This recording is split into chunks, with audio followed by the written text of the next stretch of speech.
What's going on, everybody? Justin here. The Winds of Change is the channel name. Thank you for stopping by. Today I just want to make a video about bundles. Not an in-depth video about how to make bundles, how to wrap them up, how to label them, how to create your own, or anything like that. I just want to talk to you about picking the best bundle for your item that is already created that is going to make you the most money.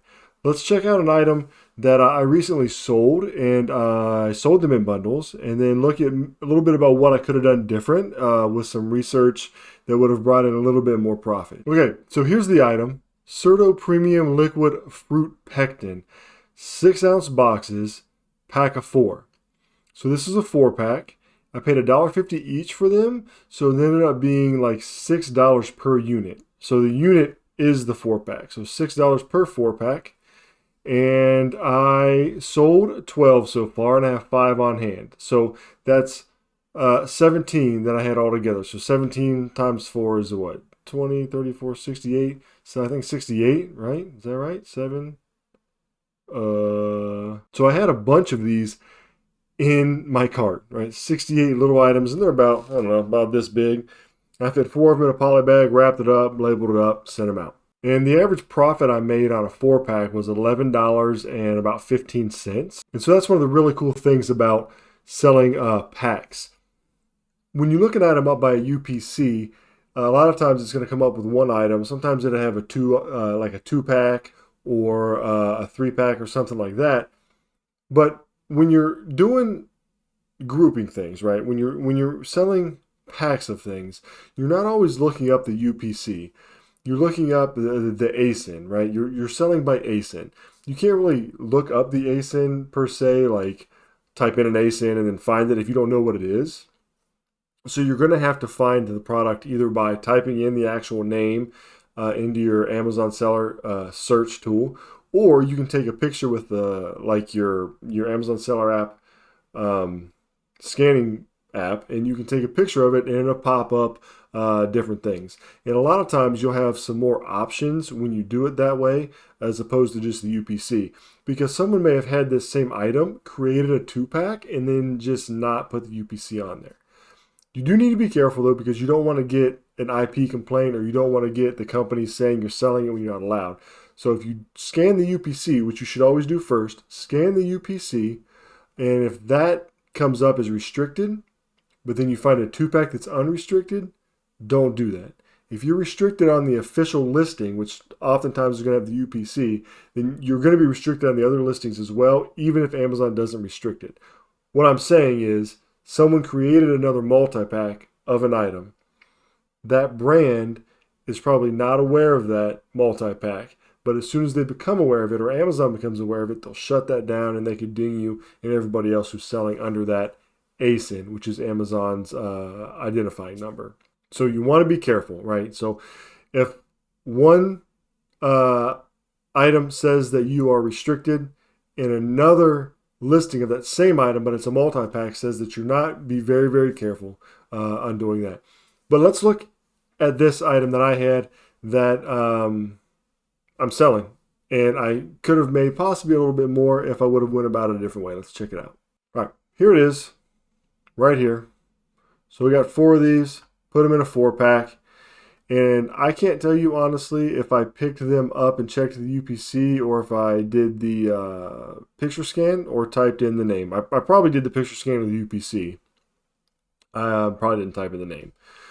But if you look down here, $26.65 is what they're selling for. I got mine for $6, so I'm making $11.16 on a 4-pack. Keepa Graph, if you don't have Keepa or know what it is, Google it. If you don't have it, you need it. You'll make your life a lot easier. Anyway, all these down dips here are sales. So every time this thing goes down, it's a sale. Could be more than one, could just be one, but we know there was at least one sale because the seller rank changed and went closer to 1. This is the price that it's been going for, $27.85, $27.85, blah, blah, blah. A lot of these are FBA. So that's it. That's what I sent in the 4-packs. However, when I was checking out, things to make this video, like in other words, I was getting everything ready to make the video, and I was like, oh, I'm gonna show everybody what the 4-pack was and the importance of bundling things together if you need to. And I'm going to find a 1-pack and show them that it probably doesn't make as much money as a 4-pack. And that was my idea. And that is true a lot of the times, not always. I didn't find that 1-pack to show you that I made more money selling a 4-pack, but I did come across a 2-pack to show you that I'm actually leaving money on the table. So look here, here's the 2-pack. And by the way, I told you right up here, consider these alternative items, a 2-pack for $17. We can already see in your head where this is going, right? 17 to 17 is 34, this is only 26. So it's too late at this point. Everything's already in the warehouse. It's not worth it to call them back and resend them in. But if I find more of these, I am going to do this. I'm going to do a 2-pack. This has got a 5,000 seller rank. This has got a 33,000 seller rank. So the 2-pack is not only a faster seller, but you also make more money on it. So a 2-pack I'd be paying $3 for and selling it for $17, and I'd be making $6.67. So 12, 13, almost $14 instead of the $11 per 4 items, right? So that's about $3 more that I would be making. And I got 17 of them altogether in the packs, so you would double that, right?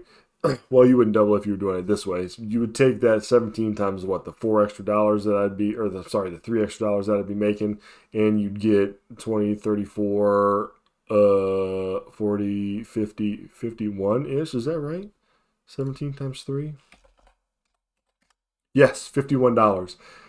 I would be making $51 more on the entire purchase that I had on my entire stock. And these are selling as well like crazy, and the price is pretty consistent. So we go through all that so that I can tell you to do your research, right? I didn't do my research on this one. If I would have sent in the 2-packs. If I find more, I'm sending in the 2-packs because I'm going to make more money on them, right? And when you're making an extra $1 here, an extra $2 there on every item, you're squeezing out the most profit. Over the course of the year, that's going to end up to be a lot of extra money, right?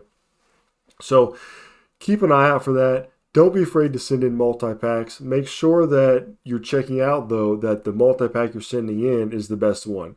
If it's a 2-pack making more than a 4-pack, send in the 2-pack. If it's a 4-pack making more than a 2-pack, send in the 4-pack, and vice versa, right? Sometimes you'll make more selling one item, like a single pack, than you will a multi-pack. So just be aware, do your research, and make sure that you're getting the most profit out of the items that you're sending in. That's it for today. Thank you for stopping by. Hope you learned something today. It's a short video, but I appreciate everybody coming. If you liked the video, give it a thumbs up. If you like the content, go ahead and subscribe to the channel, and I will catch you all next time.